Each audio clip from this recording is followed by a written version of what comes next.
It was just another quiet morning in the small town of Willow Creek. The golden rays of dawn slipped through the curtains of an old wooden house, landing softly on a lonely parrot perched by the window. His feathers once shimmered in brilliant greens and blues, but now they had dulled, faded by time and sorrow. His name was Rio. Every morning, Rio would flutter to that same window and stare outside, waiting. The old oak tree across the road, the rustling leaves, the gentle chirps of sparrows, they were all witnesses to his silent vigil.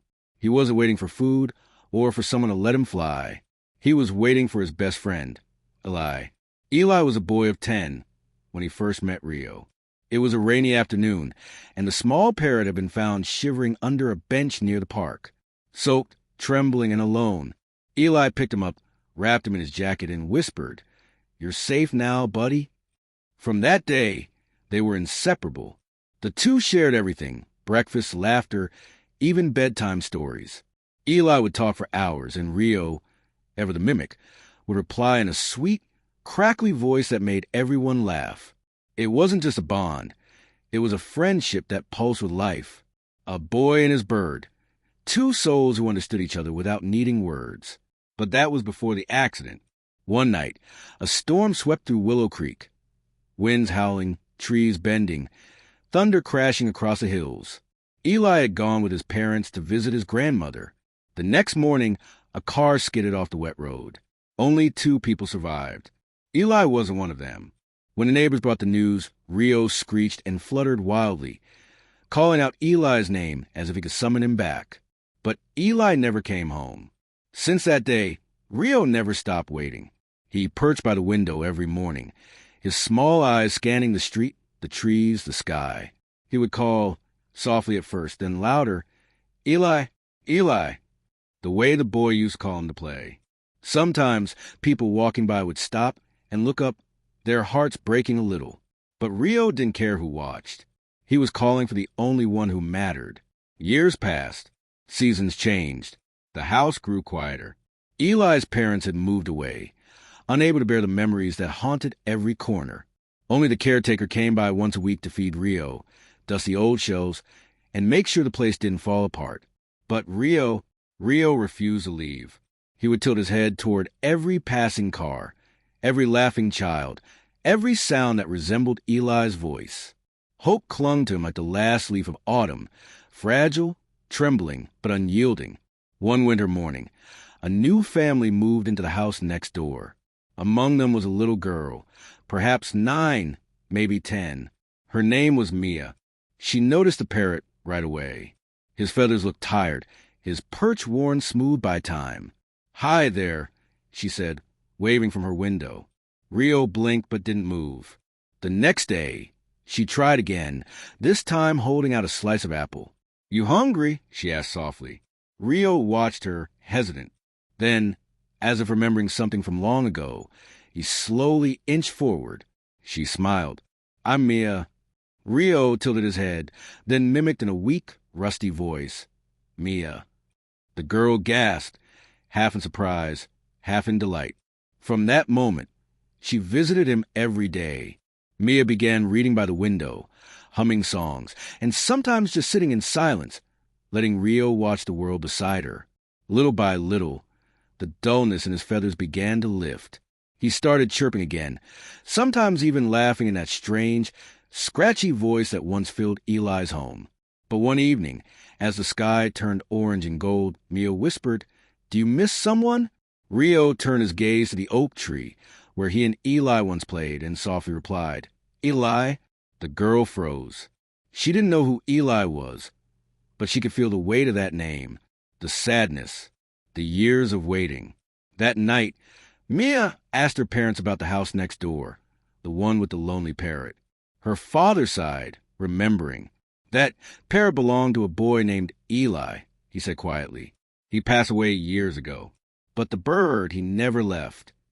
Mia didn't sleep much that night. She kept thinking about Rio, about how he still called for someone who would never answer. And yet he waited every single day. The next morning, she decided to do something that would change both their lives forever. The morning sun spilled softly through the window as Mia tiptoed toward the old house.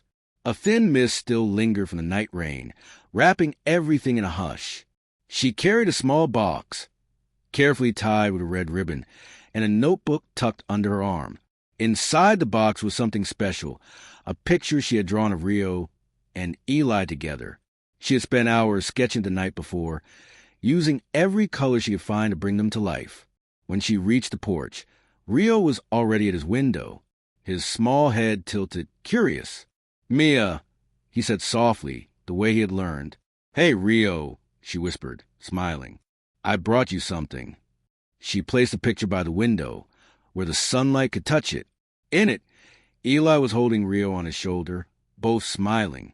Underneath, Mia had written, "Friends never really leave." Rio blinked. He tilted his head, studying the drawing, and let out a low chirp.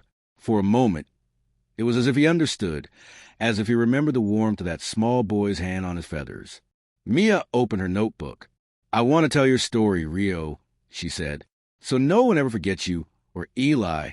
She began to write, about the rainy day when they met, about the laughter that once filled the rooms, about the years of waiting.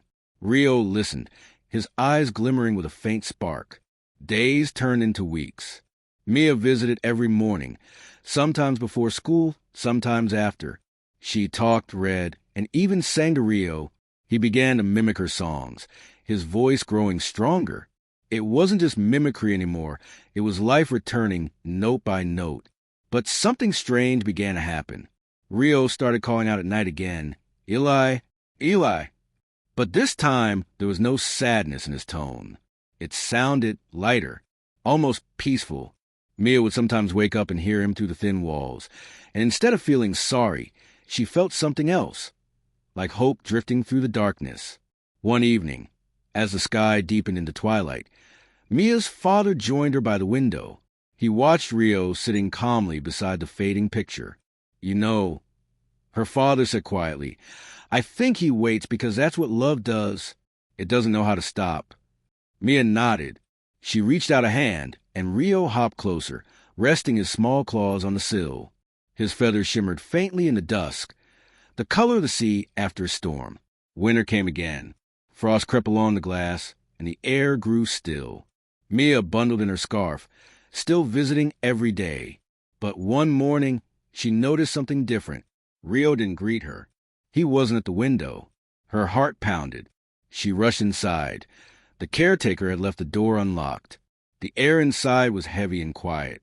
Rio lay still on his perch, his tiny eyes closed. But he didn't look pained. He looked peaceful, as if he had finally found what he was waiting for. Mia knelt beside him, tears slipping down her cheeks. On the window ledge, the morning sun broke through the clouds, a soft, golden beam falling exactly on Rio and the drawing beside him. She whispered he found him. The caretaker placed a gentle hand on her shoulder. Together, they buried Rio under the old oak tree, the one Eli used to climb. Mia placed the picture beside him, tucking the corners under a small stone so it wouldn't blow away. Weeks later, something beautiful happened.